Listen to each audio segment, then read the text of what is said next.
오늘의 말씀은 에베소서 5장 18절 말씀입니다. 술 취하지 말라. 이는 방탕한 것이니 오직 성령으로 충만함을 받으라. 묵상있는 저녁 두 번째 시간은 술 마셔도 되나요? 오늘 묵상있는 저녁 두 번째 시간은 술에 대한 얘기를 함께 하려고 합니다. 그리스도인이라면 그리스도인으로 살아갈 때 술이라는 유혹에 대해서 또는 누군가가 권주하는 부분에 대해서 한 번쯤은 고민해 봤을 것이라 생각합니다. 술은 마셔야 하는 것일까요? 마시지 말아야 하는 것일까요? 그리고 술을 마셨다고 해서 취하지 않을 정도만 마셔도 되는 것 아닐까요? 라는 질문들을 많이 받는데요. 성경에 분명 이렇게 기록되어져 있습니다. 술 취하지 말라. 이는 방탕한 것이니 오직 성령의 충만함을 받으라.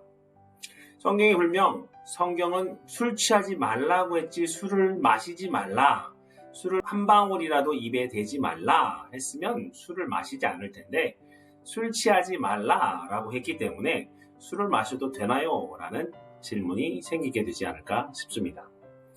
술 마시면 지옥 가나요? 그렇지 않습니다. 술 마시는 것이 죄인가요?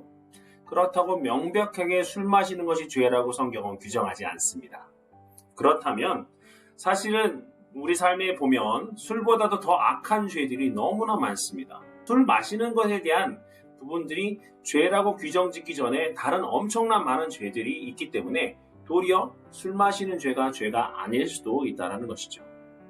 그런데 이 부분은 술 마시는 행위에 대한, 그래서 술을 죄로 여기는 행위에 대한 부분만 따지기 때문에 그렇습니다.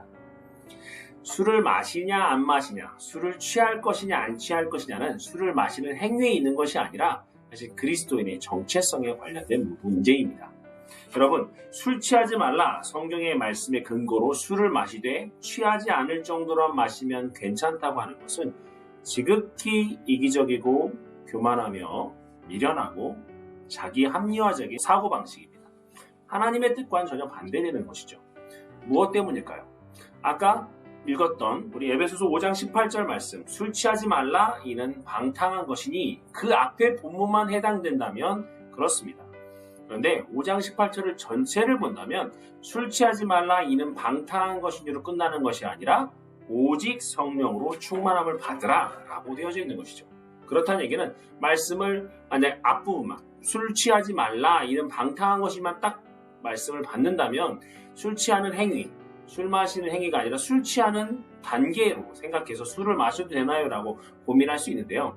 그 말씀의 본문은 오직 성령으로 충만함을 받으라까지 한 구절의 말씀입니다. 그렇다는 얘기는 그 말씀을 따로따로 해석하는 것이 아니라 통째로 본다면 술 취하지 말라. 이는 방탕한 것이니를 제하고 오직 성령으로 충만함까지도 아멘이라고 같이 받아야 한다는 얘기죠.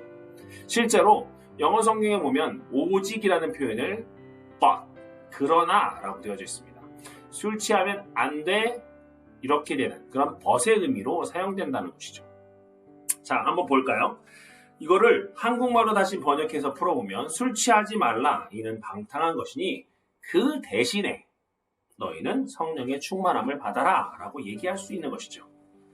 술을 마시는 분들, 또 술을 마셔본 분들에게 물어보면 술 마시는 동기, 원인, 또 그리고 술 마시는 이유에 대한 얘기를 하면 무언가가 너무 스트레스 받아서 너무 힘들어서 잊고자 하는 행위로 술을 마신다고 합니다. 마치 술을 마시고 나면 그날의 고민들은 싹 사라져버리듯이 말이죠.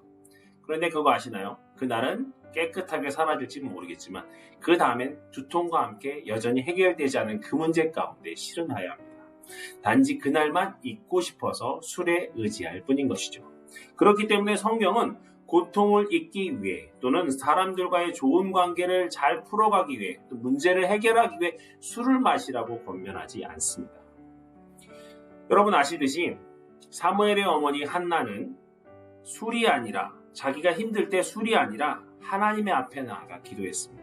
엘리 대제사장이 술 마시지 말라라고 권면했을 때 마치 술 취한 것처럼 중얼중얼했지만 사실 한나는 술 취한 게 아니라 너무나 아픈 고통 가운데 있는 그 마음을 하나님 앞에 아뢰온 것이죠. 사도 바울은 어땠나요? 사람들과의 관계가 틀어지기 시작할 때 하나님 앞에 나아가서 엎드렸습니다. 이유인 즉슨 술 취하지 말라라는 그 본문과 함께 그 뒤에 있는 성령의 충만함을 받으십시오. 결국 풀어서 해석하자면 무언가를 잊기 위해, 무언가를 해결하기 위해 내 인간의 노력으로 술 취하는 것으로 해결하지 말고 도리어 성령의 충만함을 받아야 그 문제가 해결된다는 얘기입니다.